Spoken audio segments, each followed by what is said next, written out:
السلام علیکم ورحمۃ اللہ وبرکاتہ. بسم اللہ الرحمن الرحیم. الحمد للہ رب العالمین. الصلاۃ والسلام علی خاتم الانبیاء والمرسلین وعلی آلہ وصحبہ اجمعین. اما بعد. سوال ہے، اگر کوئی اس نیت سے ذی الحجہ کے روزے رکھے کہ اس کی دعا قبول ہو جائے، تو کیا جس چیز کی نیت ہوگی اجر صرف وہی ملے گا، یا ذی الحجہ کے روزے کی فضیلت کا اجر بھی ملے گا؟ کیا یہ خود ورزی میں شامل ہوگا؟ دیکھیے، اس طرح کی نیت کرنا یہ بیوقوفی، یہ دین سے ناواقفیت کی دلیل ہے کہ بھائی اللہ کی رحمت کو تنگ کیوں کیا جائے؟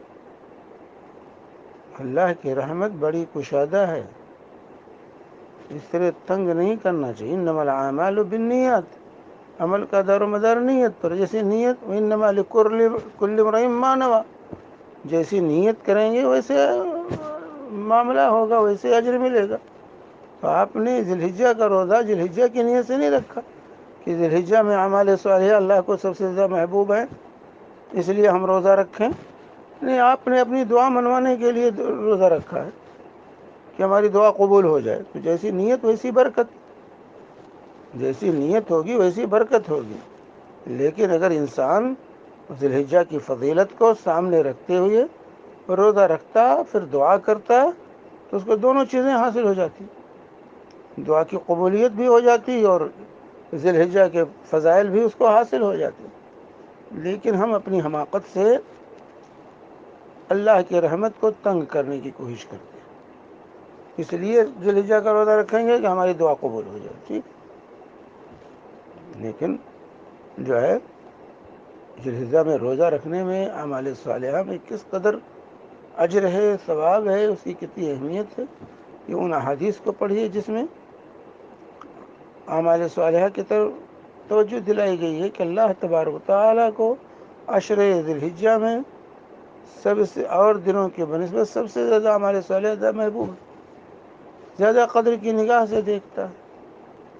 تو اس کے اندر ہر طرح کا عمل صالح کرنا چاہیے انسان کو.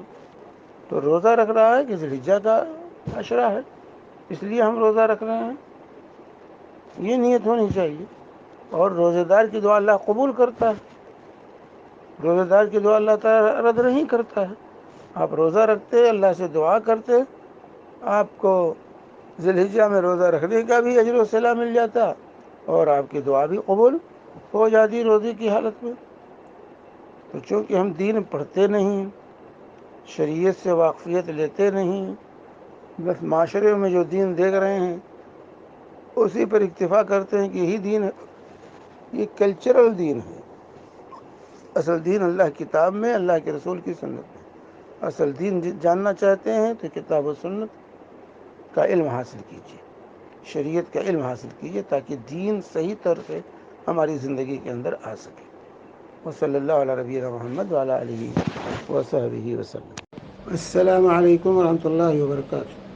بسم اللہ الرحمن الرحیم. الحمد للہ رب العالمین، والصلاۃ والسلام علی خاتم الانبیاء والمرسلین وعلی آلہ وصحبہ اجمعین. اما بعد. یہاں پر ایک بہن کا سوال ہے کہ 9 ذی الحجہ کا روزہ یوم عرفہ کا کب رکھیں، کیونکہ پاکستان اور سعودیہ میں فرق ہوتا ہے، تو کب روزہ رکھا جائے؟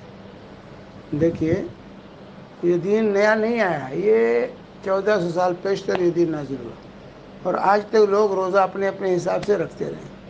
کبھی یہ چیز جھگڑے کا باعث نہیں بنا کہ کب روزہ رکھیں. ہر ایک اپنے رویت کے اعتبار سے روزہ رکھتے رہے ہیں اور پھر یہ جھگڑے کی چیز نہیں ہے. بھائی آپ یہ پورا عشرہ روزے کا عشرہ ہے، پہلی تاریخ سے لے کر 9 تاریخ تک یہ عشرے کا پورے عشرے کا روزہ رسول پاک صلی اللہ علیہ وسلم رکھتے تھے. جیسا کہ سنن نبی داؤد کی روایت ہے کہ اللہ کے وسلم 9 روزے رکھتے تھے، پہلی تاریخ سے لے کر 9ویں تاریخ تک برابر روزے رکھتے تھے. تو جھوڑنے کی ضرورت نہیں، 8 9 دونوں رکھ لیجئے، سعودیہ کے اعتبار سے بھی ہو جائے گا، پاکستان کے اعتبار سے بھی ہو جائے گا، اسے جھوڑنے کی ضرورت نہیں. آپ ایک روزہ کے بجائے 2 روزہ رکھیے، دونوں کے اعتبار سے ہو جائے گا، سعودیہ کے اعتبار سے بھی. آج معلوم ہو جاتا ہے کہ ہاں کب سعودیہ میں عرفہ ہے. آج 14 سال سے کسی کو پتہ نہیں چلتا تھا، سب اپنے اپنے حساب سے روزے اور نماز کا اہتمام کرتے تھے. تو جو ہے یہ دین یسر، دین آسان ہے، اس میں سختی نہیں اپنی طرف سے پیدا کرنی چاہیے.